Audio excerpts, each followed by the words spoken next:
Hello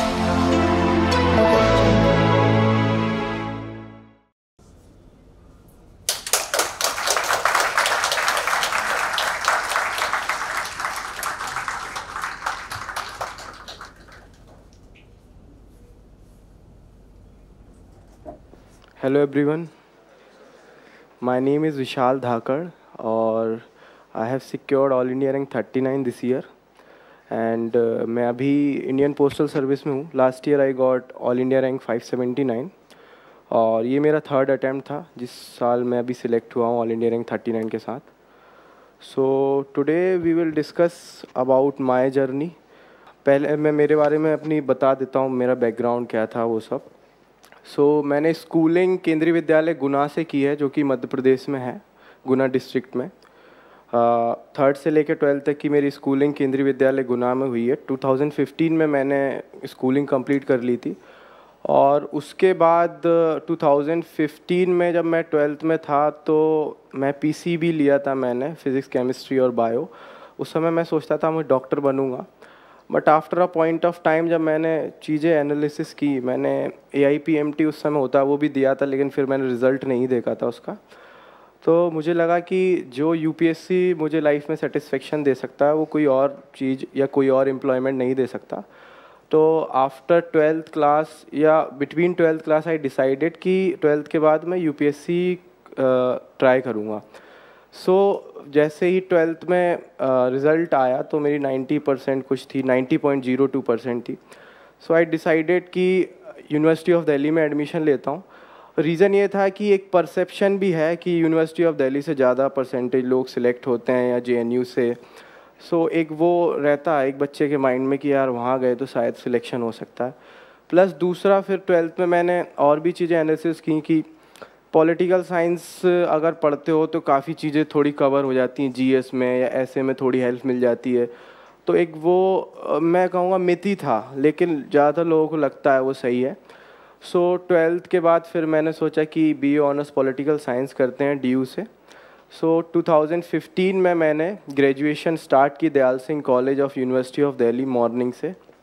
मतलब Dayal Singh college दो part में अब डिवाइड हो गया, मॉर्निंग और इवनिंग, इसलिए मैं बोल रहा हूँ. 2015 से लेके 18 तक मैंने ग्रेजुएशन की. शुरू में तो मैं PCB से था, तो मुझे ग्रेजुएशन में भी समझ नहीं आता था कि पॉल साइंस में पढ़ा क्या रहे हैं. मुझे इतना भी नहीं पता था. ग्रेजुएशन में जब पूछते थे कि यार इमरजेंसी क्या होती है, तो आई वॉज शॉक्ड कि यार इमरजेंसी क्या होती है हमने तो नहीं सुना कभी. वो था, लेकिन फिर धीरे धीरे पॉल साइंस में इंटरेस्ट आने लगा और फिर मैंने यही डिसाइड कर लिया था कि ऑप्शनल भी PSIR ही लूँगा, क्योंकि उसमें इंटरेस्ट भी था और थोड़ा वो मिथ चली आ रही थी कि ओवरलैप करता है GS के साथ या SA के साथ. फिर 2018 में मैंने ग्रेजुएशन कंप्लीट की, तो मैं भी सोचता था कि यार मैं यंगेस्ट IAS ऑफिसर बनूंगा 21 की एज में. वो सब परसेप्शन रहता है, ग्रेजुएशन में रहते हैं. तो मैंने विज़न की मेंस टेस्ट सीरीज़ अपने सेकेंड ईयर में स्टार्ट कर दी थी कि यार कुछ भी होगा लिख के देखूंगा, देखते हैं कैसे नंबर आते हैं, क्या होगा.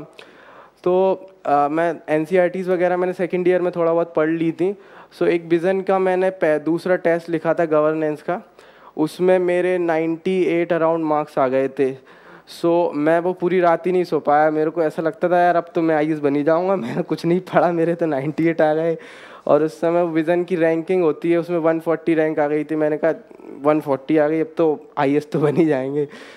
फिर लेकिन एक टेस्ट में आए, फिर हमेशा 57 59 मार्क्स आते रहे.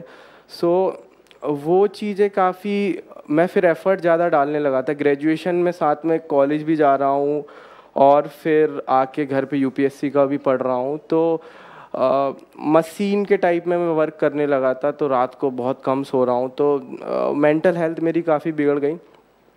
मतलब I was in insomnia for around 1.5 month. Tablets वगैरह ली मैंने, नींद नहीं आती थी मुझे, वो दिमाग में UPSC घूमता था.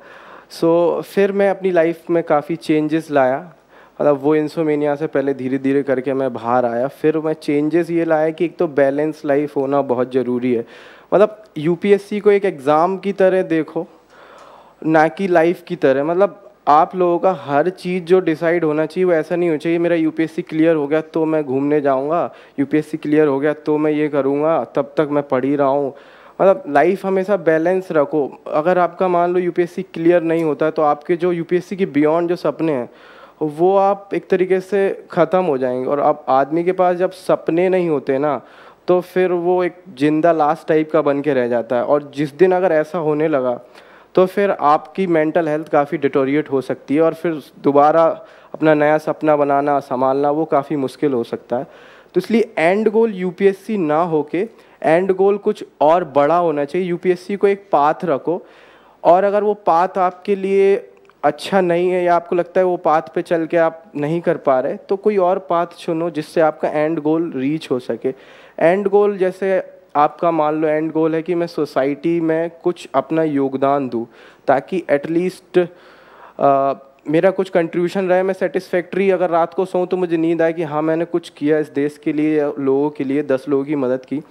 तो ये गोल है आपका। उसमें पाथ अगर यूपीएससी है तो डेफिनेटली अगर वो यूपीएससी के पाथ के थ्रू वो अचीव नहीं हुआ तो आपके पास बहुत पाथ हैं। आप किसी और अपना एनजीओ खोल सकते हो, कोचिंग पढ़ा सकते हो, गांव में जाके कुछ कर सकते हो या कोई और बिजनेस कर सकते हो जिससे सोशल एंटरप्रेन्योरशिप टाइप का जो लोगों का भी भला हो। सो वो आपको लाइफ में कभी रिग्रेट नहीं होगा कि मैंने अपना एंड गोल अचीव नहीं कर पाया। एटलीस्ट आप सर्टेन लेवल वहाँ पे पहुँच जाओगे। सो ये मैंने थोड़ा अप्रोच उसके बाद अपनाया।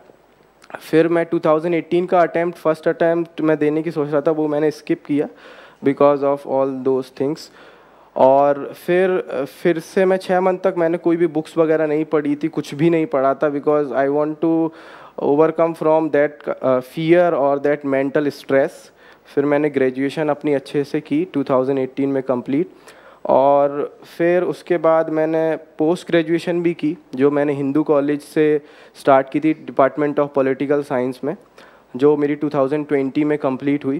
पोस्ट ग्रेजुएशन करने का रीज़न मेरा ये था कि एक बात दिमाग में हमेशा आती रहती है प्लान बी को लेके।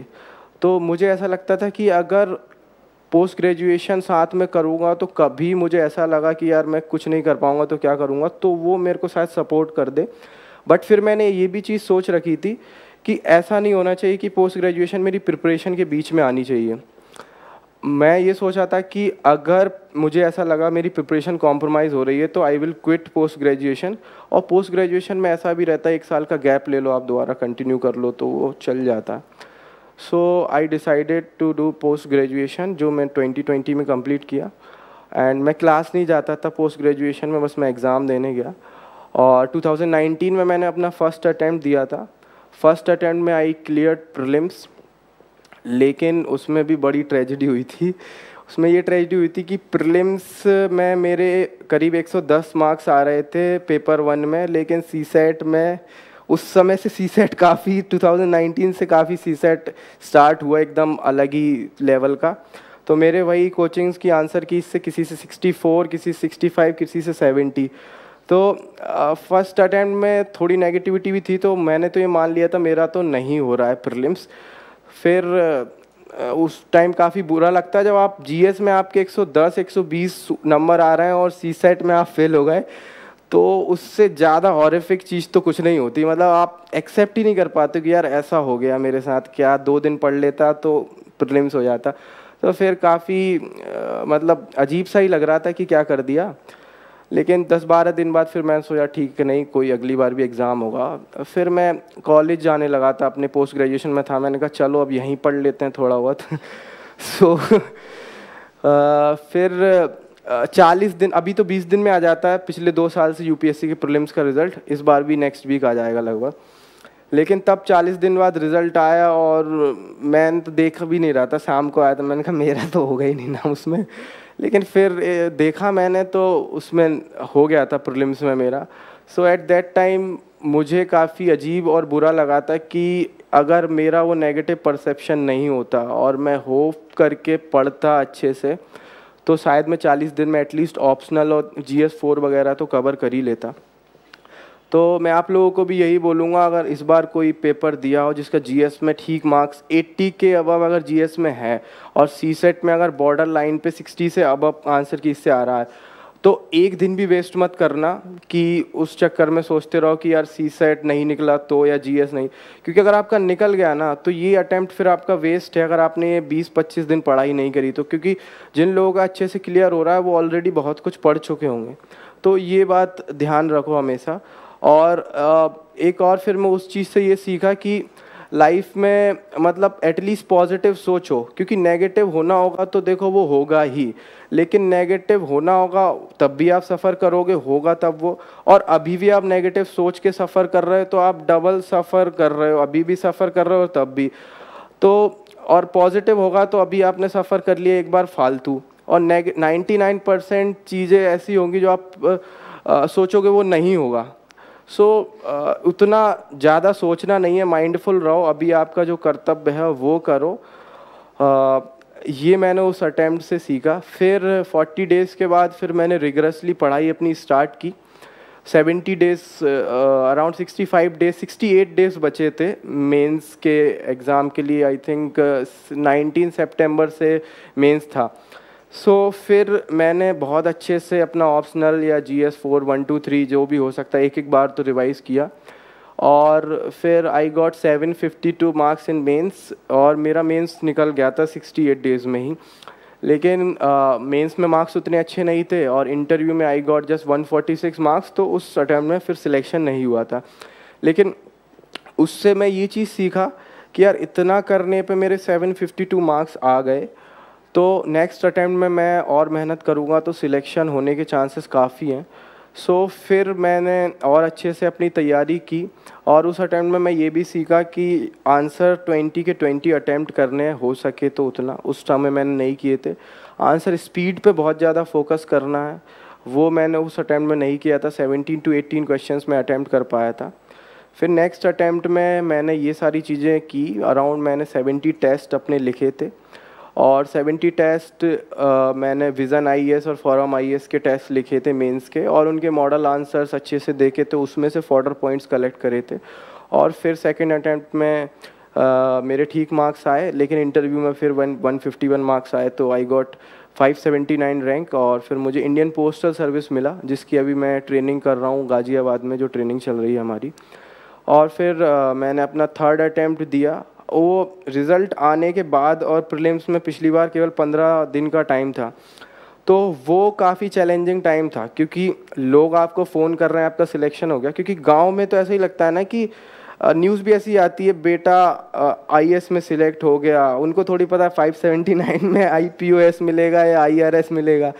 तो सब लोग फ़ोन कर रहे हैं, कोई एमएलए फ़ोन कर रहे हैं, एमपी फ़ोन कर रहे हैं कि आओ स्वागत करते हैं और वो। तो नेक्स्ट डे मैंने स्विच ऑफ कर लिया अपना फ़ोन, और फिर 15 दिन बचे थे तो मैं प्रिपरेशन करता रहा। फिर एक मैंने जैसे ही फ़ोन ऑन किया था, तो वो भी था कि इतने लोगों का फ़ोन आ रहा था, तो घर वालों से भी मैं बात नहीं कर पा रहा था अच्छे से। तो मैसेज कर देता था मैं कि अब मैं फ़ोन चालू करने वाला हूँ, अब फ़ोन कर देना। तो वो चीज़ थी। फिर वो 15 दिन में अच्छे से पढ़ा, प्रीलिम्स क्लियर हो गया। मेंस में मैंने पॉलिश किया, जो भी चीज़ मैंने पिछले अटेम्प्ट में की थी उनको दोबारा रिवाइज़ किया। 15-20 या 25 टेस्ट लिखे थे, इस बार ज़्यादा टेस्ट नहीं लिखे थे, क्योंकि फोकस मेरा ये था कि मैं रिवाइज़ अच्छे से कर पाऊँ जितनी बार जो मैंने पहले मेहनत की है उसको। और I got 814 marks in mains, और उसमें जीएस में वन ऑफ द हाईएस्ट है मेरे 458 मार्क्स। ऑप्शनल में मेरे इस बार काफ़ी कम है, जो मैं कभी लाइफ में मतलब एक्सेप्ट नहीं कर पाऊँगा कि इतने कम मार्क्स हैं। 5 साल पॉलिटिकल साइंस पढ़ने के बाद 240 मार्क्स हैं, और टोटल 814। एंड इंटरव्यू में भी इस बार मैंने अच्छा स्कोर किया, 188 मार्क्स, जो इस बार के हिसाब से काफ़ी सही है। And in result I got AIR 39। सो ये तो था कि मैंने किस तरीके से अपनी जर्नी की। और अब हम थोड़ा वैसे डिस्कस कर लेंगे कि मैंने प्रीलिम्स के लिए क्या किया, मेंस के लिए क्या किया, क्योंकि ये इस चीज़ से बस आप इंस्पायर ही हो सकते हो, कुछ सीख तो नहीं सकते। फिर मैंने इंटरव्यू के लिए इस बार अलग क्या किया, या पिछली बार में क्या कमी रह गई थी, तो वो चीज़ हम देख लेंगे एक बार। स्टार्ट करते हैं। हाँ हाँ, okay okay okay, I will try, I will. Prelims में मैंने क्या क्या किया वो अपन देख लेते हैं।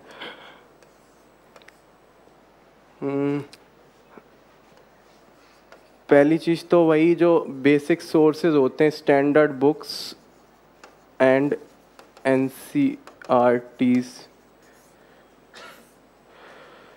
See, standard books and NCRT, all of you know what are the standard books like Lakshmikant, Spectrum, or environment के लिए there are some coaching institute note, or you can refer to Shankar IAS book for that, for environment. For economy, you can refer to Ramesh Singh book or Sri Ram IAS book, or you can refer Murunal sir's handouts. मतलब they are quite good in having clarity on the basic concepts. और भी फिर others, everybody knows I think basic standard books और NCRTs क्या क्या पढ़ना है, so I will not elaborate on that, like तो that will take half an hour or 1 hour. So that is the thing. Newspaper का role in prelims. So newspaper, see, many toppers or many aspirant may suggest you, senior aspirant, ki don't read newspaper, just stick to the one monthly current affair magazine, because people say newspaper waste a lot of time of aspirants. But I would say read newspaper daily, because ultimately you just not need to clear prelims, but you have to clear mains and interview round also. And in newspaper, news are like follow-up news every day. So you not need to revise the things again and again which you do in the monthly magazine. See, if you are reading newspaper, one news come one day, then follow-up news of that particular thing come next day. So automatically layer by layer it settled in your head. So you don't need to revise the things. And also in newspaper, news are depicted with pictures, with examples, so that makes sense in your mind. So that is the reason. Plus in newspaper, I would suggest some unique way of reading some regional edition someday. ऐसे mix करके पढ़ते रहो. One day read Delhi edition, another day read Bhopal or Coimbatore edition.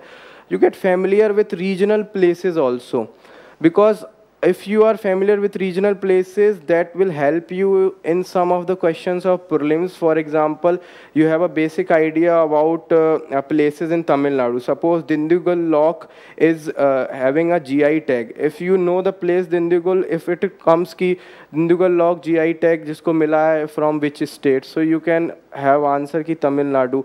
So and also you will get to know ki certain names जो होते हैं वो आप you can identify कि वो कहाँ से हैं. For example Kerala name, there in most of the Kerala places name there double T is use और यम type word is use. So you get familiar कि इस टाइप के वर्ड हैं तो definitely it will be from Kerala.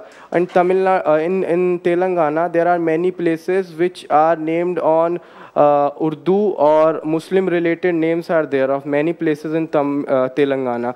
So you get familiar. These are something which let you to make your own common sense to clear this exam, at least prelims. So always refer to newspaper. You can read some regional edition to get familiar with the places.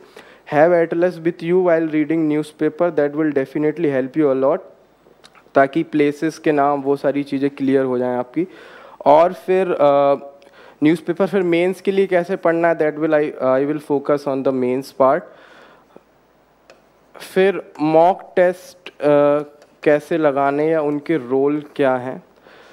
फिर I will explain some of the thing because everything is not in my mind, but after that I will let the floor open to let you people to ask question from me related to prelims only.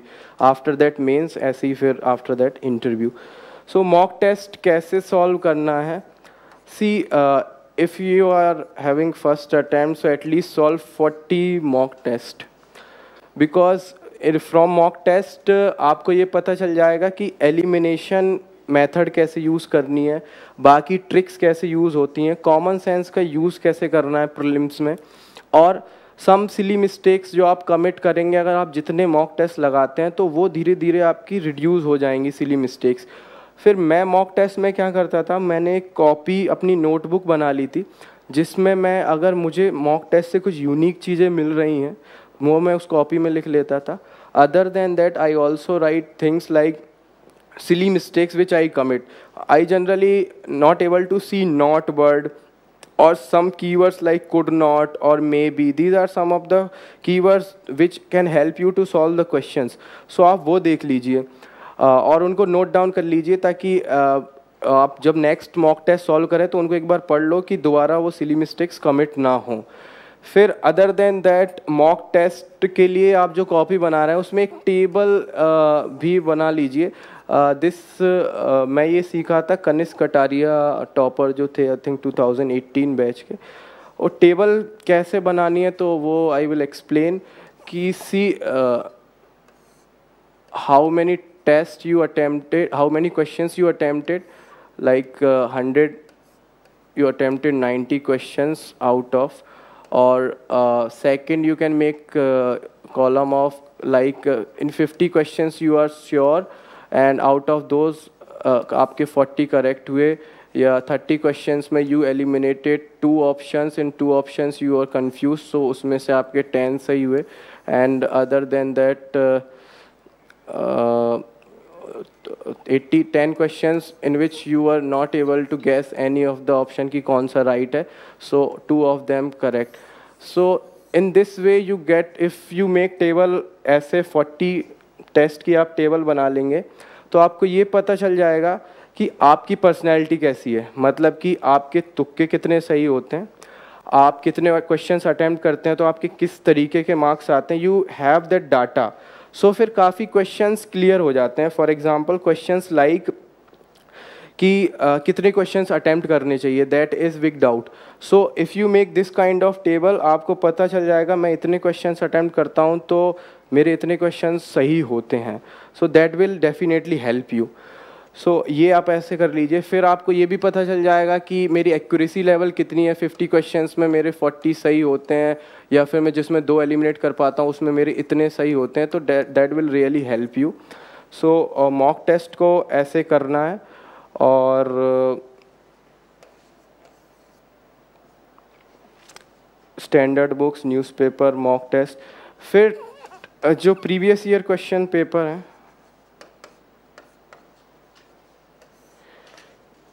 Analyse previous year question paper. Generally every toppers talks about that कि क्योंकि previous year question paper की language आप समझेंगे, वहाँ से ही आप पता कर पाएंगे कि यूपीएससी का माइंडसेट कैसा है, यूपीएससी किस तरीके के क्वेश्चंस फ्रेम कर रहा है लास्ट 5 to 10 ईयर्स में. या फिर जो कुछ कीवर्ड्स यूपीएससी यूज़ करता है, एलिमिनेशन मेथड आपको कैसे यूज़ करनी है, वो आप यूपीएससी के प्रीवियस ईयर पेपर से ही समझ पाएंगे. और लास्ट जब 10-12 दिन प्रीलिम्स में बच रहे हो तो आप यूपीएससी के test paper, previous year papers पे ज़्यादा फोकस कीजिए ताकि आपका माइंडसेट वैसा ही रहे, आपकी पढ़ने की तरीका, लैंग्वेज, ताकि आप जब टेस्ट फाइनल जाएंगे प्रीलिम्स में और वो पेपर सॉल्व करेंगे तो उस तरीके का माइंडसेट आपका फ्रेम पहले से ही रहे. तो वो काफ़ी अच्छी स्ट्रेटजी होती है. अदर देन दैट मैं आपसे ही पूछूंगा कि आप क्या क्या क्वेश्चंस पूछना चाहते हैं, बिकॉज हो सकता है मैं ऐसी चीज़ बता रहा हूँ जो काफ़ी क्लीशे हो, विच एवरीवन नोज़. सो आपकी प्रीलिम से रिलेटेड कुछ स्पेसिफिक डाउट हो तो पूछिए, then we will move on to the mains. क्या? हाँ,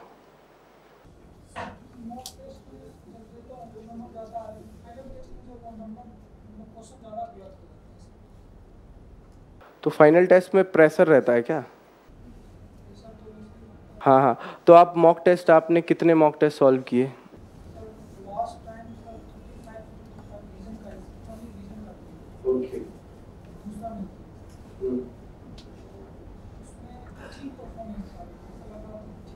तो मॉक टेस्ट एंड जो वहाँ पे आपने प्रीलिम्स किया उसमें कितने मार्क्स का डिफरेंस आ रहा था?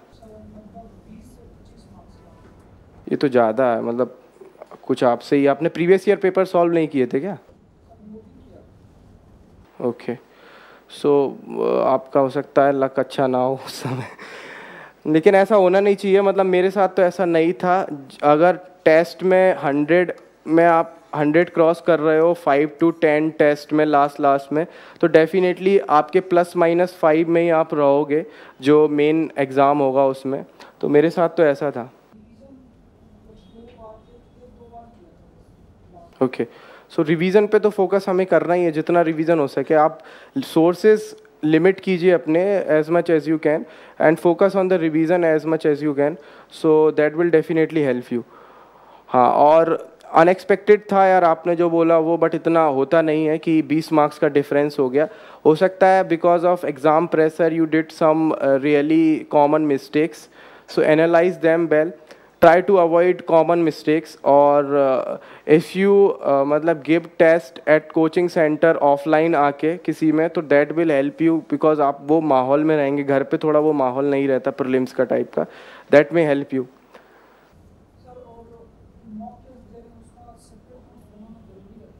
Separate notes, what I am saying is that write silly mistakes which you commit, write some fodder points if you get, which is not in the standard books or not in your notes. So write that in your copy. That is also something which is very, very important. Not everything you are writing. And यही दो तीन चीज़ें लिखी अपने उसमें, और ये tables बना सको तो। Okay. Any other doubt related to prelims? Okay.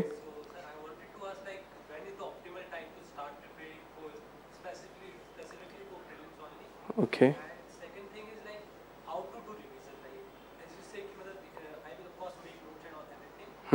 But at the end like notes भी काफी बल्कि हो जाएंगे, सब कुछ हो जाएगा. And जैसे last ही कुछ हफ्ते बचे, 2 हफ्ते पहले prelims के, तो how do I prepare and when do I start attempting mock test? Okay. So specifically for prelims, you must dedicate, if you're having first attempt, 3 months. 3 or 3.5 months. Other than that, for those 8 or 9 months, read integrated prelims, mains, and interview. Interview, I'm saying like hobbies build up kar sako, so that you must focus. Because if you will dedicatedly prepare for prelims 6 to 7 months, then what is the matlab, if you will able to clear prelims, that there is no point if you are not able to clear mains. So what I suggest is dedicatedly 3 months for prelims in the last. Other than that, read integratedly both prelims and mains, because if you have a good knowledge about mains, like if you have read books, standard sources, newspaper reading, you will able to solve at least 30-40 questions from your mains preparation itself in the prelims. Because prelims question in UPSC are not like state PCS question, means they are not very factual in the nature. If you have conceptual clarity about polity, about economy, about history, then you will able to solve most of them. Like at least 40-50 questions you can solve from your mains preparation. Other than that, there are factual things, rivers, uske name, national park, and all these things. You need to read and revise those things. And other question is revision. So my strategy is for mains and prelims both. मैं Sundays को हमेशा revision के लिए रखता था, और month के last में 4 डेज़ को हमेशा रिवीजन के लिए रखता था. दैट इज़ फॉर श्योर कि मैं नया कुछ नहीं पढ़ूंगा. मंथ के 4 डेज़ जो मैंने बाकी 26 डेज़ पढ़ा, I will revise that only. And Sunday को जो पूरे 6 दिन पढ़ा, I will revision of that. तो ये था प्रीलिम्स का. Any specific doubt? Okay okay, just a second. So my strategy for making short note is that मैं फर्स्ट टाइम जैसे लक्ष्मीकांत पढ़ा तो उसके नोट्स नहीं बनाऊंगा. सेकंड टाइम लक्ष्मीकांत पढ़ूंगा तब भी उसके नोट्स नहीं बनाऊंगा. थर्ड टाइम नहीं. This is for like hard, this is hard truth. आपसे लोग कहेंगे कि 2-3 बार लक्ष्मीकांत पढ़ लो काम चल जाएगा. नहीं है. आपने 8-10 बार लक्ष्मीकांत नहीं पढ़ी है, आप नहीं कंसेप्चुअल क्लैरिटी ला सकते उन चीज़ों में. तो जब आप 7-8 बार लक्ष्मीकांत पढ़ लोगे, या और भी ऐसी स्टैंडर्ड बुक, स्पेक्ट्रम वगैरह, तो you will get to know कि आप कौन सी चीज़ें भूलते हो, किस चीज़ में you are confused every time. Like I got confused in emergency related कि 6 महीने में, 12 महीने में स्पेशल मेजॉरिटी और simple majority. So these things you will get to know. फिर after that make your own notes, जिनमें वही चीज़ लिखो जिसमें आपको लगता है यू ऑलवेज रिमेन कन्फ्यूज, या those things which are very very important for the exam. So write only those things in your notes. Other than that, if you start making notes of these standard books after first or second reading, आप एक नई खुद की book तैयार कर लोगे 800-900 page के notes बना के. So that will definitely not help you. And after making notes, आपने मान लो ऐसे 100 पेज के नोट्स बना लिए जिन चीज़ों में आप कंफ्यूज रहते हो, या फिर जो you are not those things which are very important for exam. Suppose after reading those notes you will get to know कि इसमें भी बहुत सी चीज़ें हैं in which I am now sure, I know कि ये मेरे को अच्छे से आता. तो फिर उन नोट्स को भी रिफ़ाइन कीजिए. Like I use to refine my notes after every revision if possible. वो मैं चीज़ें काट देता था या नए जगह लिख लेता था. सो पॉलिटी के मेरे अराउंड 40-30 पेज के नोट्स ऐसे आ गए थे रिफ़ाइन हो के, जो लास्ट टाइम में रिवीजन कर लेता था. हिस्ट्री के भी 30-40 पेजेस के नोट्स, एंड ऐसे ही इकॉनमी के भी 40-50 पेजेस के. In those notes only things which I remain confused or those which are very important for the exam, मैं बस वही चीज़ें उनमें लिखता था. So try to do these kind of things. That will definitely help you. Make notes after 4th-5th reading. Refine them every time you revise them. ठीक है. What was your question?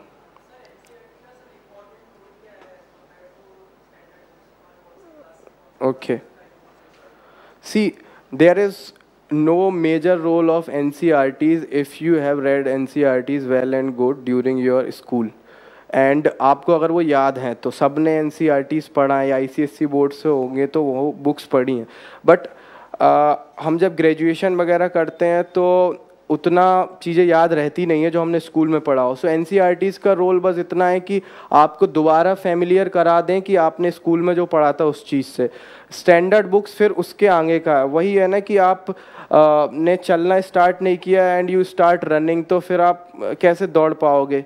So first walk and then run. So that is the thing. So NCERT let you to know how to walk in the path of UPSC, and after that standard books आपको दौड़ना सिखाती हैं.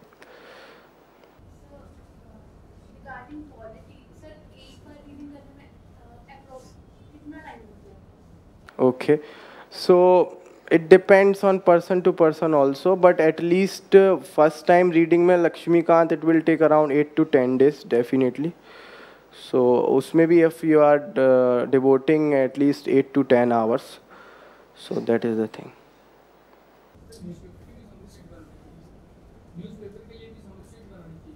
Notes you mean to say? Okay, so for prelims newspaper के मैं notes नहीं बनाता था because most of the factual things are covered by the monthly magazine. PT 365 covers most of the factual related data. But for mains perspective, you can make notes of newspaper. How you can make notes of newspaper, वो हम next session में बात करेंगे. मतलब जब हम mains का अभी इसके बाद देखेंगे, बिकॉज फिर वो एकदम हौच पौच हो जाएगा, तो that will not look good. Any other question? और I think we need to focus on mains because prelims तो अभी हो गया, अब अगली साल ही होगा. सो मैं भी प्रीलिम्स का कुछ दिमाग में है नहीं, बट मेंस का I will try to explain in more elaborate manner. हाँ, sorry. Prelims importance, see, prelims importance is because you get familiar with the things. In newspaper let you to familiar with the things कि news में मतलब places क्या है, या फिर India की polity में कैसे चल रहा है, इकॉनमी में कौन कौन सी चीज़ें इम्पोर्टेंट, मतलब इम्पोर्टेंस क्या है, व्हाट इज़ इम्पोर्टेंट पॉलिटी में, what thing are important economy में, क्या फिजिकल डेफिसिट, ये सारी चीज़ें you get to know only by reading newspaper. So that is the thing. यार आप अगर सीरियस एस्पिरेंट हो और एक अच्छे रिस्पॉन्सिबल सिटीजन हो, so it's your duty to read newspaper यार, not just for UPSC preparation, in your life also. So do not neglect newspaper, because suppose newspaper is not relevant for prelim, let's say, but at least you need to face mains also, you need to face interview also. So read for those time also, like prelims के पहले भी पढ़ लो, क्योंकि 3 महीने के लिए अगर आप पढ़ोगे मेंस के बीच में तो that will not cover everything. So ये ही चीज़ है, और let focus on mains. हाँ, thank you.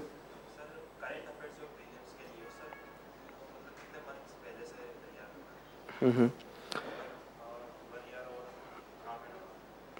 C hard reality is that कि अगर 2 साल से कर रहे हो तो बहुत अच्छा है, 1 साल से कर रहे हो तो फिर बहुत सी चीज़ें थोड़ी मिस आउट हो सकती हैं, तो you need to focus more.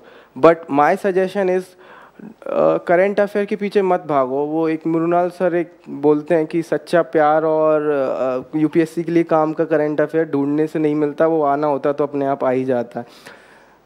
You may not understand. So that is the thing. So इसलिए current affairs, do not focus much on the current affairs.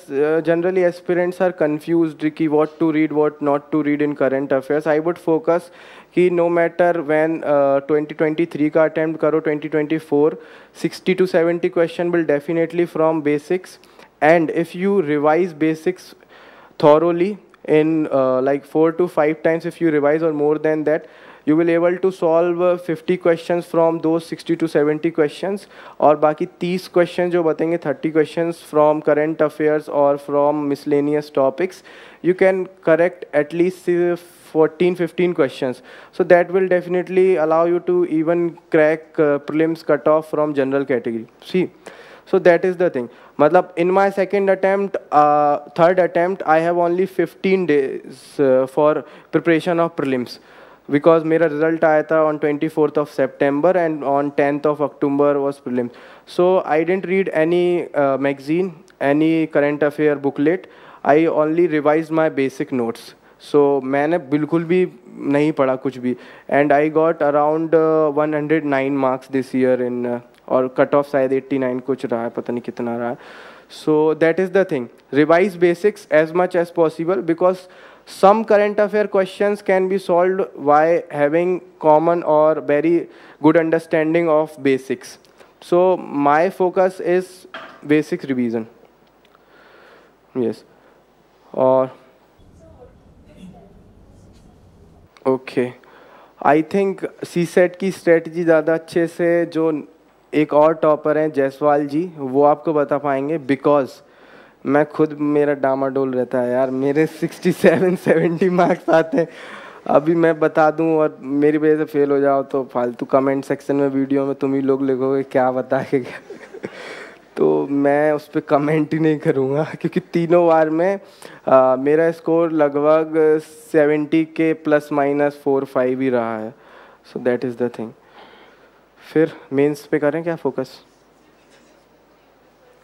Okay okay okay. So newspaper I prefer the Hindu newspaper, but for interview I prefer the Hindu plus Indian Express plus one economy related newspaper. The reason for choosing the Hindu is that first I am very much familiar with the Hindu because I was reading the Hindu since 2015.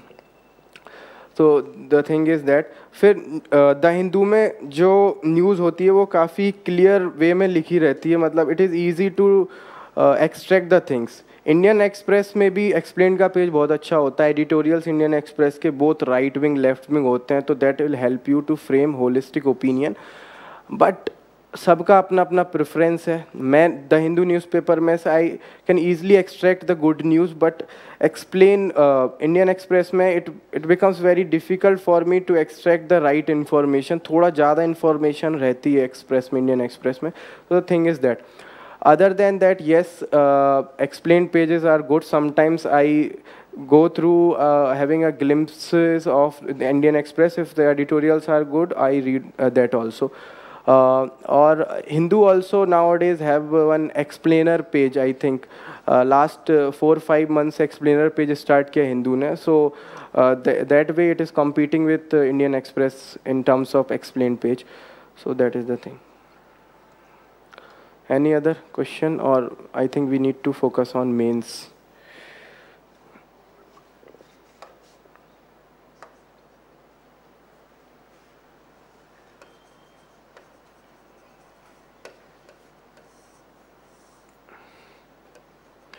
So first newspaper ही ले लेते हैं. What is the role of newspaper and how to read newspaper for mains? So thing is, in mains you need to write answer in a way that examiner बहुत ज़्यादा impress हो जाए. Just question में जो answer लिखना है वो क्लीसे type में नहीं लिखना है कि that will increase transparency, accountability and education में बहुत बेकार चल रहा है, हेल्थ हमारा is not good. You need to substantiate your argument, you need to give examples, you need to give best practices, you need to give case studies if possible, you need to quote committees, you need to quote reports, you need to write quotes, scholars names if you can, facts, stats, or any other thing which is very unique in the nature, good conclusion, good keywords, good language, flow in your answer. All those things को better करने के लिए newspaper will definitely help you, and how it will help you I will explain. See, newspaper first is full of examples. Every news is example in itself. For example, a drug case is busted recently, suppose. So that news becomes an example related to security related issue. In GS3 we have security related issue like money laundering, crimes, organized crime, etc. So that every news, like for an example, one murder happened in Delhi. A girl is being murdered by her father. So this becomes example कि family values खत्म हो रही हैं, ये society का example बन गया. तो every news is an example, आपको बस angle से सोचना है. And if you write those examples, and definitely examiner will like your answer. And जो prelims और mains के बीच में जो 3 months का जो time होता है, if you are writing extracting examples from newspaper in those 3 months, so that will definitely help you, because you need not to explain those examples to examiner. Why? The reason is that examiner also read newspaper. See, so if you will write example of around 20 years old news कि 20 साल पहले ऐसा हुआ था, एक drug case या कोई ऐसा हुआ था सोसाइटी से रिलेटेड कुछ, सो एग्जामिनर को आपको एक्सप्लेन करना पड़ेगा, क्योंकि आपको खुद को ऐसा परसेप्शन रहेगा कि एग्जामिनर में not be familiar about that. But if you are writing recent examples, you not to explain them. Recently protest चल रहा है बिहार में और कहीं पे, अब that is very current news. 3 month बाद वी हैव मेंस.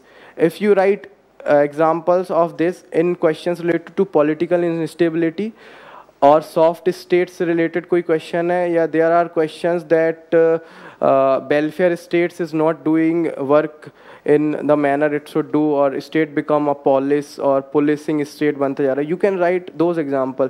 आप बस example लिख दो particular scheme related protest, ठीक है. You need not to explain them, because automatically it is explainable by to examiner. So that is the thing. अब examples हो गए, ऐसे ही committees आती रहती हैं न्यूज़पेपर्स में, reports आती रहती हैं. For essay, many a times case studies, anecdotes you can find from the newspaper.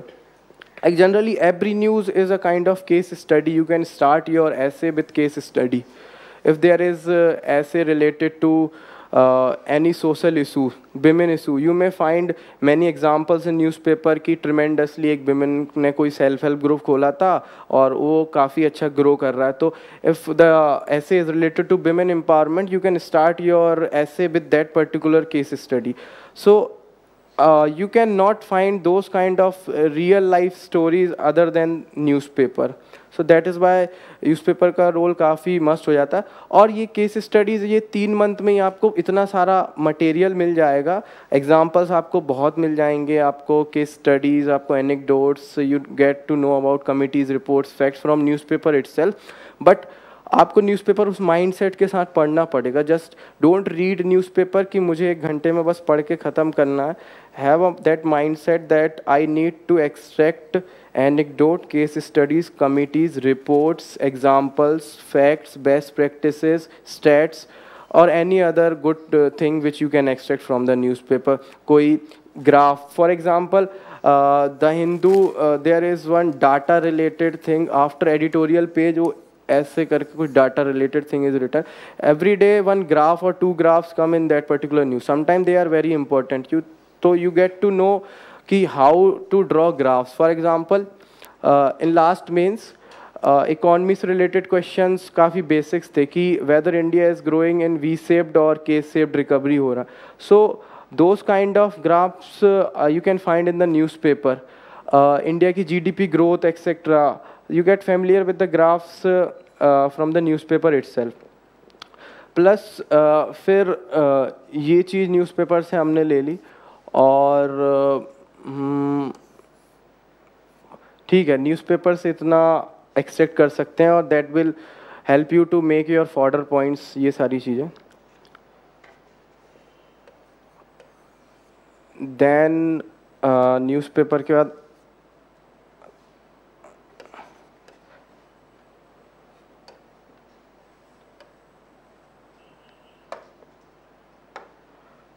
Second we will come to paper wise GS1 approach कैसे करना है पेपर 1 को, GS पेपर 1 को. So in GS paper 1 we have history, we have society including world history, art and culture, we have geography and geography, society, history. See, these are the main topics. और post independence history भी इसी में आ जाएगी. So society से related मैं पहले start करता हूँ कि society, how to attempt society related questions, because I find myself very comfortable in those questions.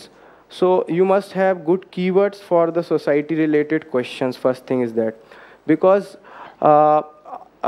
if you explain concept in 4 or 5 lines, that will let you to have like आप पूरा page भर दोगे और that doesn't make any sense. But if you have good keywords like sun matter preference, like glass ceiling, patriarchy, all those things will definitely, bullying culture, masculine culture, इस types के keywords हैं, तो that will definitely help you to fetch more marks.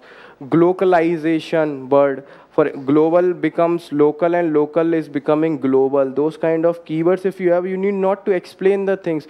Globalization, if you will try to explain it, it will take around 5 lines. But if you write just one word, globalization, nuclear family, joint family, iPad based families nowadays, like phone pe mother father and son daughter are talking. So those kind of keywords if you have, or those kind of keywords you can collect from newspaper, from model answers. See, model answers की qualities काफ़ी अच्छी हो गई है nowadays. If you see model answers of Bizon, model answers of Forum IES, so the quality is very good.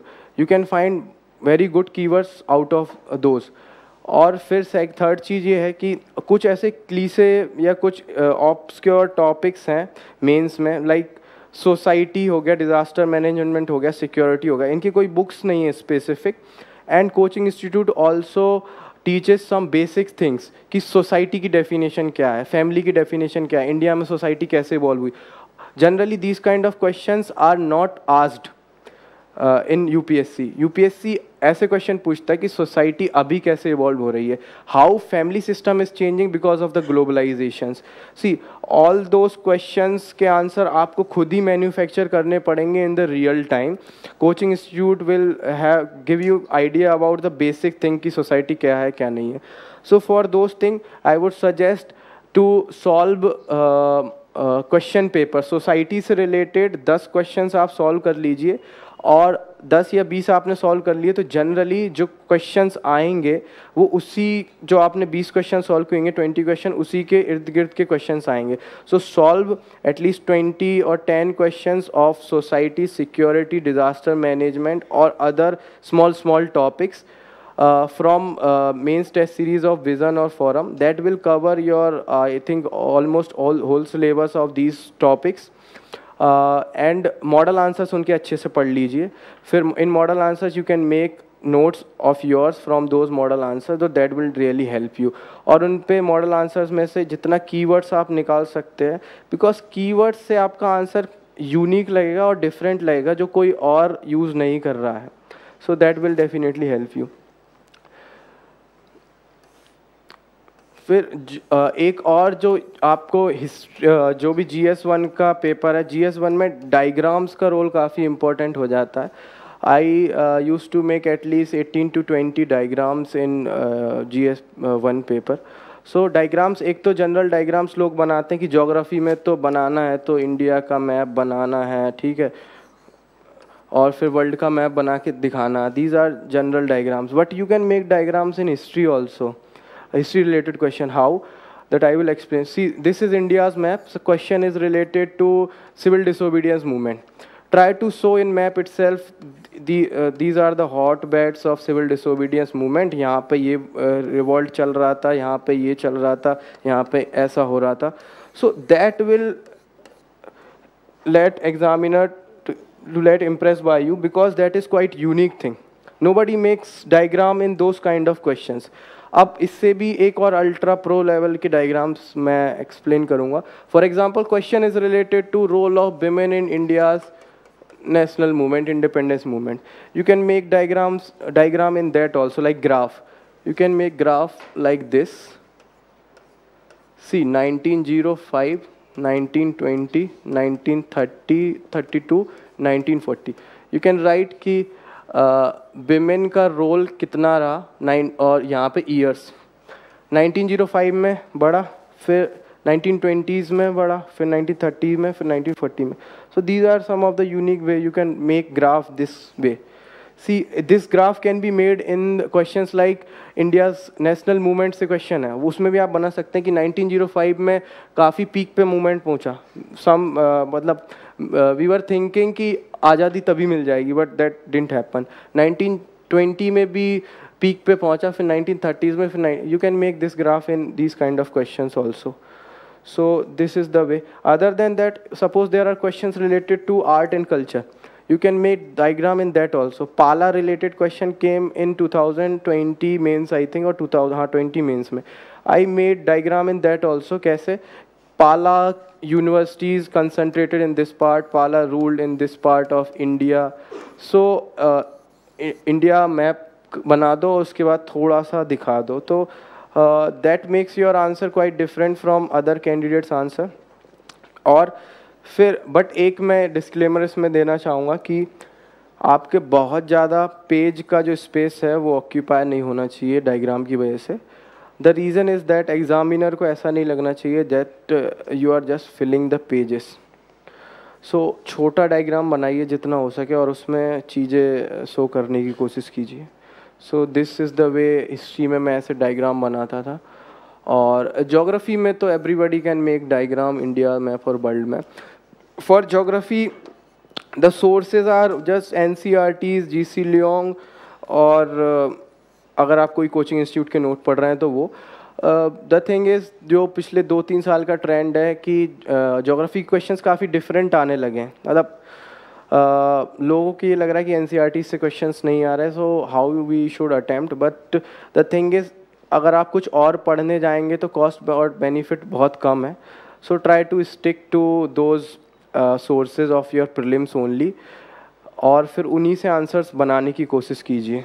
So that is my suggestion.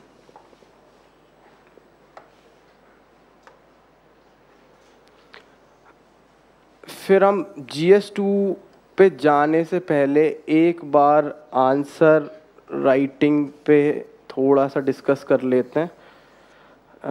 You people fine with that, और I need to move on GS2 first? हाँ, उस पर थोड़ा, मतलब वही है, बात तो वही है. सो स्ट्रक्चर कैसा रहना चाहिए?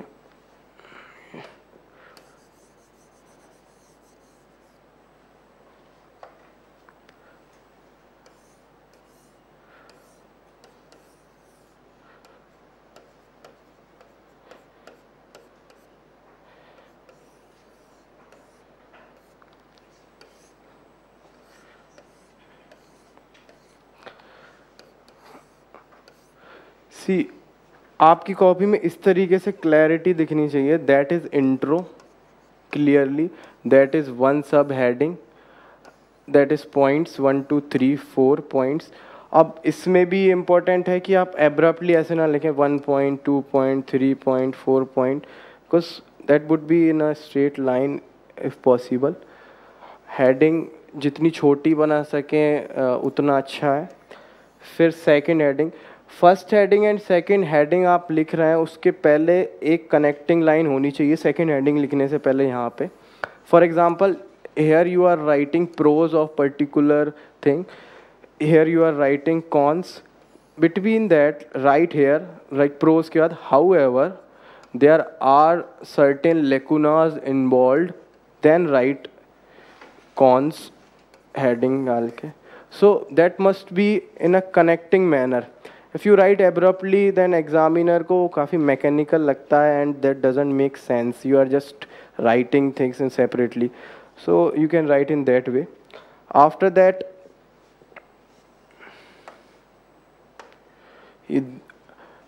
when you are writing the point, one point, try to substantiate. For example, you are writing transparency. Transparency तो क्या ही लिखोगे. For example, you are writing about education पे कोई point लिख रहे हो आप. So explain कि 3.4% of GDP education पे खर्च होता है. इस तरीके से, मतलब ये एक तरीका हो गया to substantiate your argument. Another way of substantiate your argument, just write example. For example, you are writing कि एजुकेशन सेक्टर अच्छा नहीं कर रहा है, education sector is not doing good. Example में आप पॉइंट लिख के एग्जाम्पल लिख सकते हैं, ड्यूरिंग कोरोना ड्रॉप आउट्स इतना हो गया, या असर रिपोर्ट ये बताती कि 50% of the students below class 5th not able to read and write basic maths और arithmetics etcetera. So in this way you can write और कोट. फिर you can refer to toppers answer copies to know कि ये चीज़ें करनी कैसे हैं. See everybody knows कि कमिटीज़ डाल ली हैं, रिपोर्ट्स डाल ली हैं, ये सब, but how to do that deliberately. And it is very difficult to inculcate in your subconscious mind these things so that it comes out automatically when you are writing answer. So for those things, write as much test as you possible. I wrote 70 tests in my second attempt. The thing is, if your answer writing speed is not that good, then you need to write lot of tests. If you think that आपका content तैयार है but you are not able to deliver that particular content, then you need to write a lot of test. But if you think that your writing speed is optimal, you can deliver your content very easily. But if you think you need to focus more on your content, then no need to write much. So writing is required if your speed is low, if you think you are not able to deliver your content in best possible manner. For these two things, writing is required. After that, Topper's copy explained. Fifth the thing is, suppose these are 2 pages and you have fulfilled the demand of the question here only in 1.5 page, but half page is empty. See, it is not making good impression on examiner if you left half of page. Nowadays people are filling every page, so ये हो रहा है काफ़ी. So what you can write, or what I analyze from the Topper's copy is that, like Satyam Gandhi got 10th rank last year. उससे मैंने काफ़ी ये चीज़ सीखा था कि अगर 1.5 पेज में आंसर ख़त्म हो रहा है तो right be forward even if it is not asked. Why? Because way forward is something which is futuristic in the nature. Examiner also write कि हाँ ये कुछ ऐसी चीज़ बता रहा है जो होनी चाहिए. So examiner को वो बुरा नहीं लगता. दूसरी चीज़, way forward gives you a lot of discretion power. आप उसमें बहुत कुछ ऐसा लिख सकते हैं which is not even asked but which you know very well. आप कोई कमिटी को लिख सकते हैं कि ये कमिटी ने ये बोला था, या ये कोई फैक्ट था, this needs to be done, that need to be done, और फिर उसके बाद एक 3 या 4 लाइन का कंक्लूजन आप लिख दीजिए. So way forward is very good way to fill the page. और ऐसी चीज़ भी जो आपको पता है बट आप डाल नहीं पाए, तो बे फॉरवर्ड में आप बहुत अच्छी तरीके से वो डाल सकते हैं.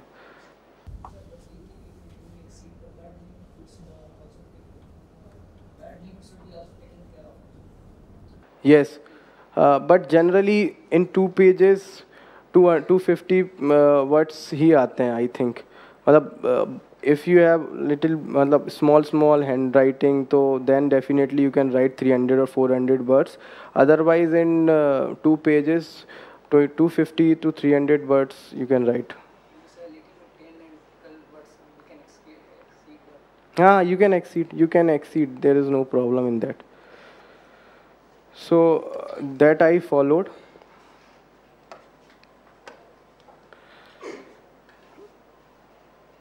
फिर the questions in which you don't know anything, how to attempt those questions.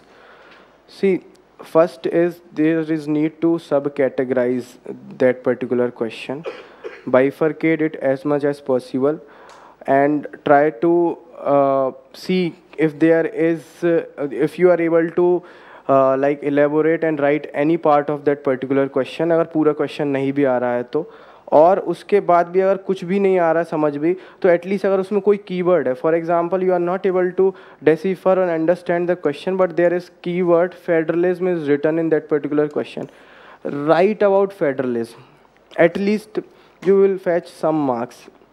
खाली छोड़ने से तो अच्छा है कि फेडरलिज्म पे लिख दो. फिर even in the questions in which you don't know anything but you are attempting those questions, write very clearly जैसे आप बाकी क्वेश्चंस में लिख रहे हो ना, इंट्रो, फिर हेडिंग, फिर पॉइंट, फिर बे फॉरवर्ड, फिर 2-3 बे फॉरवर्ड के बाद conclusion, write in this manner also. मतलब even if you are making examiner fool, मतलब you don't know anything but you are writing that, write very clearly in that format, intro, body, conclusion, so that examiner may think कि हाँ मतलब something इसने कुछ ऐसा लिखा है जो क्लियरली लिखा है. और हो सकता है एग्जामिनर उस समय वैसे लाइट मूड में हो, ज़्यादा देख ही नहीं रहा हो, तो इतना अच्छा लिखा है तो नंबर दे दे. So try to follow the format. And other thing is that if you don't know the answer and you don't have much content, write in paragraph. Don't write in point in that case, because in paragraph आप ऐसे कुछ भी लिख सकते हो काफ़ी अच्छी तरीके से. पैराग्राफ में पागल बनाना ईजी होता है as compare to point. In point you need to hit the demand, but in paragraph you can write the things, मतलब you can revolve around the question, so you can do that. So these are the ways to attempt those questions. And also these question in which you don't know anything, try to attempt these question in last. Why? Because मेरा ये personal experience है कि last में दिमाग कुछ अलग तरीके से या बहुत तेज़ी से काम करता है. जब आप लास्ट के 15-14 मिनट्स बचे हो एग्ज़ाम में, तो वो अलग ही गोली की रफ्तार से दिमाग दौड़ता है. तो तब आप इन क्वेश्चंस को अटेम्प्ट कीजिए. और हाँ, एक और चीज़ आप कर सकते हैं कि ऐसे क्वेश्चन जिसमें आपको ज़्यादा कुछ नहीं आता, try to make a lot of diagram in that. By because in through diagrams you can fill the pages, और एग्जामिनर को भी नहीं लगेगा खाली छोड़ा है पेज, तो that will help you. See हाँ, ये आंसर राइटिंग में ये चीज़ें हैं.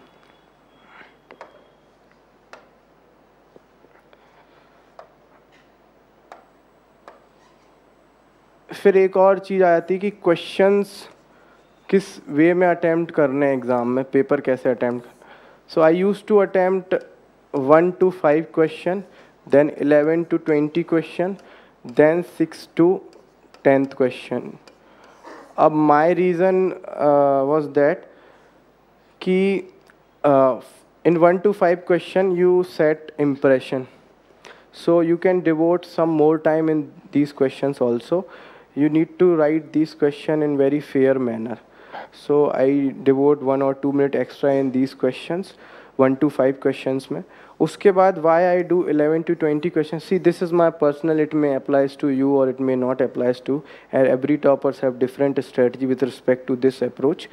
But the thing is, I personally believe that in 15 marker questions there is more scope of getting more marks as comparison to 10 mark questions. So अगर 3-3 page आप लिख रहे हो अच्छे से 15 मार्क्स के क्वेश्चन में, तो 7-8 मार्क्स मिल सकते हैं ईजिली. फिर the thing is 11 to 20 marks के जो क्वेश्चंस होते हैं वो काफ़ी बड़े होते हैं, and it is very difficult to decipher them. And if you are attempting those question in last, you already in a panic mode, because हो सकता है आपके क्वेश्चंस बाकी अच्छे नहीं हुए and you are already exceeding the time limit. So the thing is, if you are doing those questions, these 11 to 20 questions last, तो उतने अच्छे से आप लिख नहीं पाएंगे. And last में 18, 19, 20 जो question होते हैं, जो generally compromised, you do not write much content in those. But if you are attempting 11 to 20 questions after 1 to 5, you can write a good content in those questions. फिर after that 6 to 10th question, why to attempt it last? The thing is what I observed, generally 6 to 10th question in every paper वो काफ़ी easy होते हैं या कुछ ऐसे होते हैं जो आपको नहीं आएंगे. First thing. Second thing is questions छोटे होते हैं 10 marks के, तो it is easily to know कि पूछा क्या गया है. So if you have 5 minutes left for each question from 6 to 10th, you can write easily because the question is small. और जब दिमाग पैनिक मोड में होगा तो क्वेश्चन छोटा होगा तो easily you can decipher कि what is being asked. So the thing is that. So this was my approach of attempting the question paper. It may help you, it may not help you.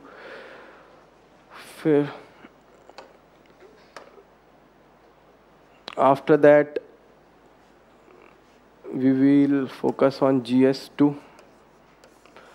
I got 130 this year in GS2, which is second highest. 134 is the highest.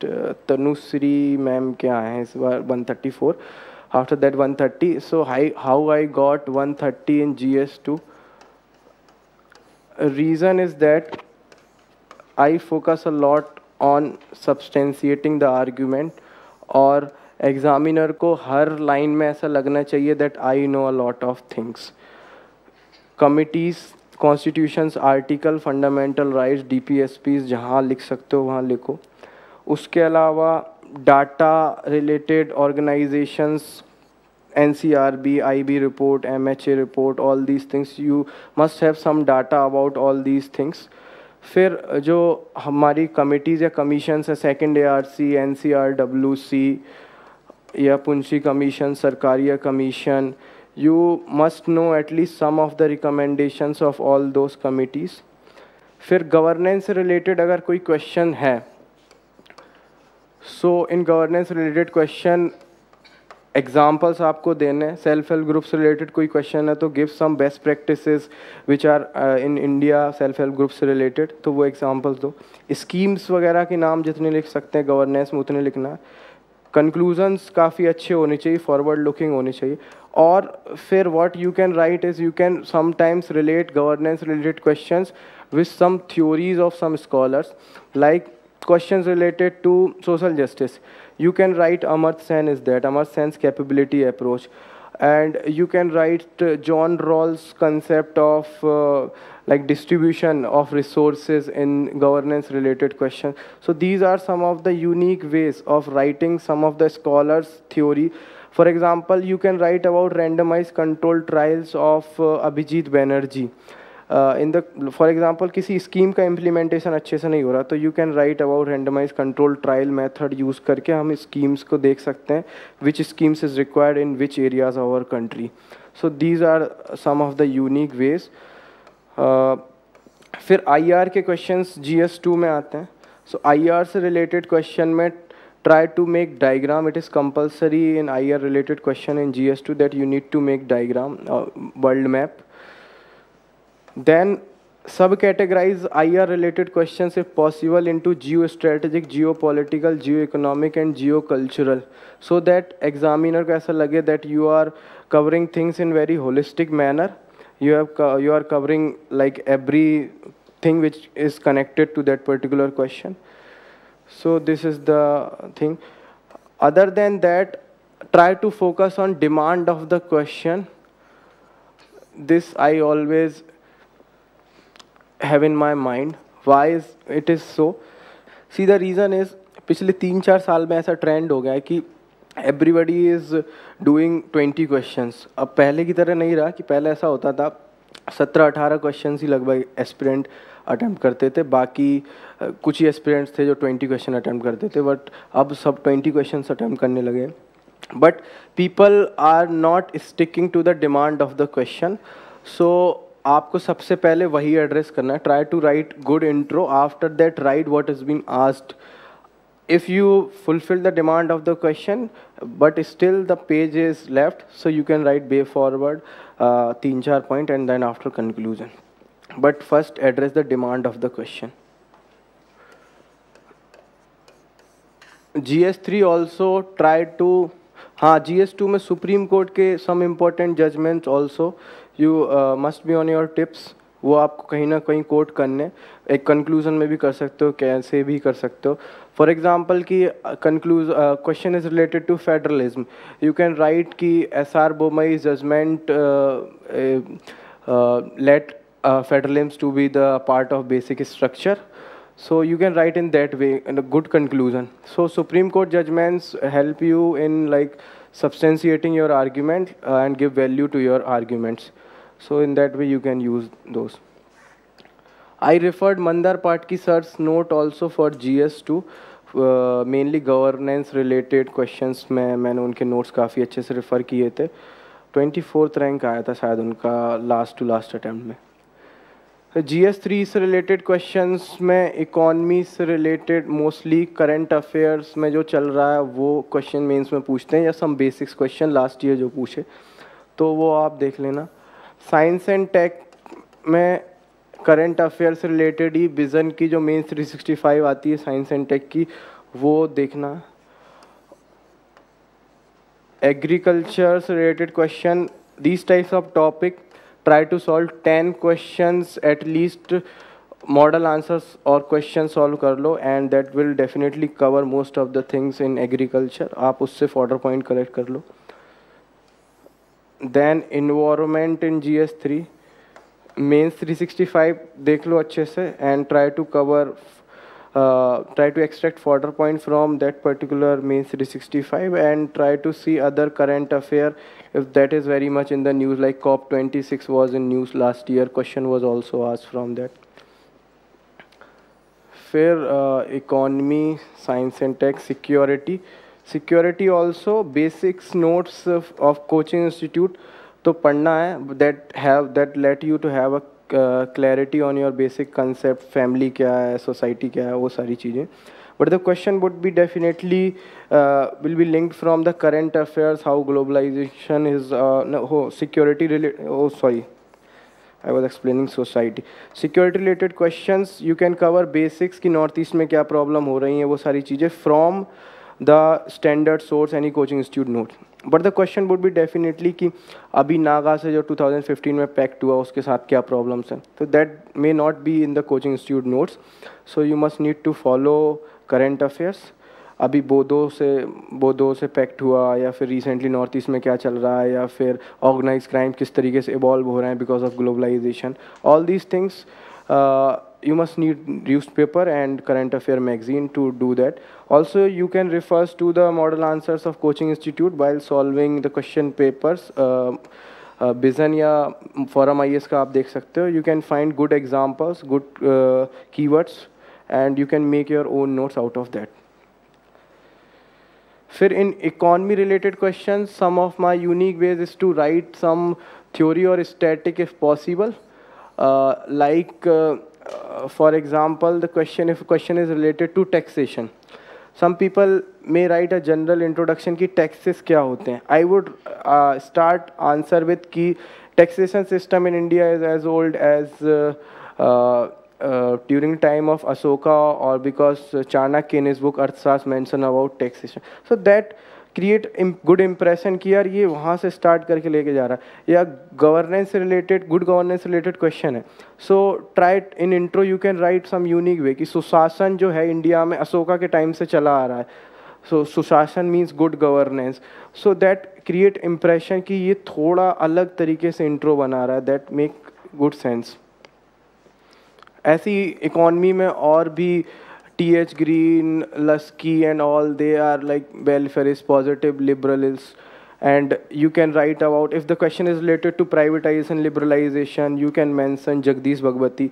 Means try to have some unique name of the books and scholars name from which you can start your intro or conclude.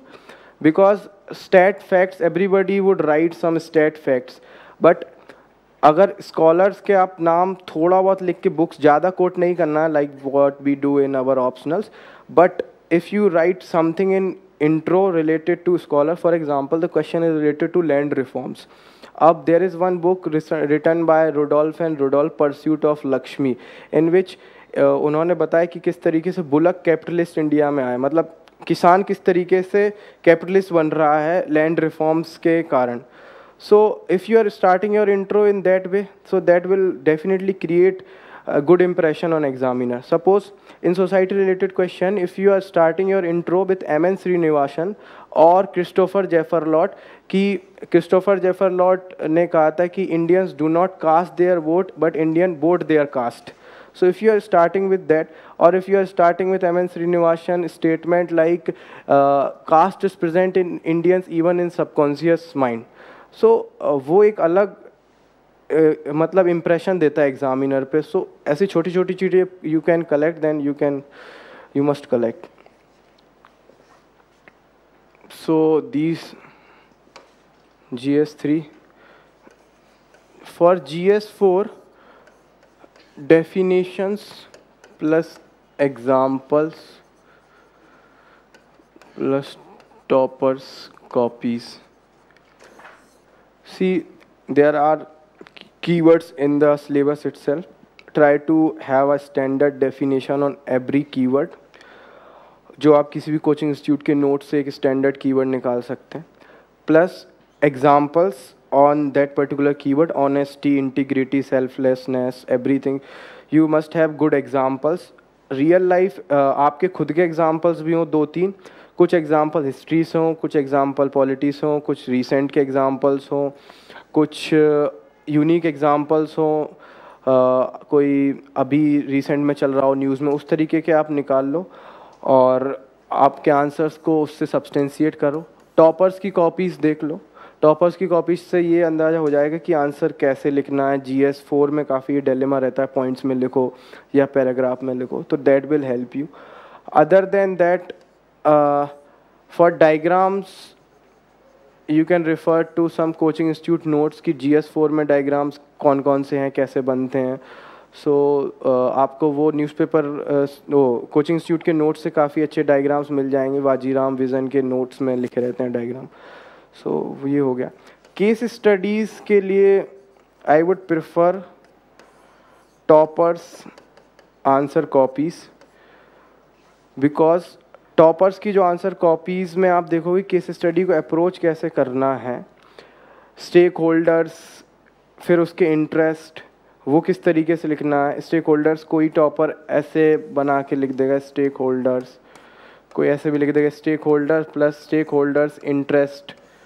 Divya Misra ma'am used to write my vision also after stakeholder and after जो भी उनके interest हैं. So some unique ways you will get to know from the toppers copies. I also learned some unique ways in this manner. और कुछ था कि theories से आप लिंक्ड कैसे कर पा रहे हो केस स्टडीज़ को और आंसर्स को. जैसे for example utilitarian, categorical imperative, Buddhism, non violence, Islam's brotherhood concept, Jain aparigraha, etc. How you are able to link these theories in your answer and case studies also, that also matters a lot. मान लो आप कोई case study कर रहे हो तो in conclusion you can write by taking this course of action I would establish balance between utilitarian approach and categorical imperative approach. So मतलब एक simple language या सिंपल आंसर नहीं लगेगा, वो थोड़ा ऐसा लगेगा कि हाँ इसको इथिक्स के बेसिक चीज़ें भी पता हैं. So have little bit knowledge about all these theories, that will definitely help you. फिर ऐसे पे मैं इसलिए ज़्यादा बात नहीं करूँगा. The thing is 3 times I appeared in UPSC civil service mains. First time I got 111 in essay, second time around 121 and third time 116. So I think I am not the right person to guide you people in essay. So इसलिए मैं essay के बारे में तो ज़्यादा नहीं बोलूँगा. फिर then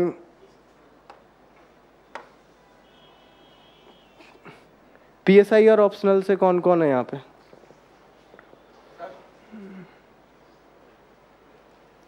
Okay, so for 10 to 15, I think 10 minutes we will discuss PSI, a little bit what were my sources and all.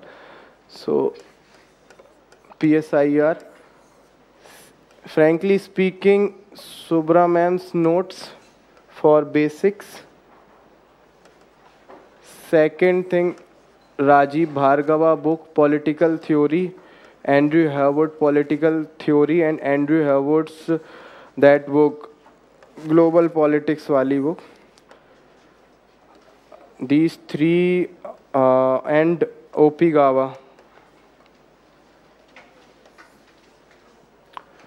These were some of my sources, plus फिर Arvind Saha's notes who got 123 rank last year.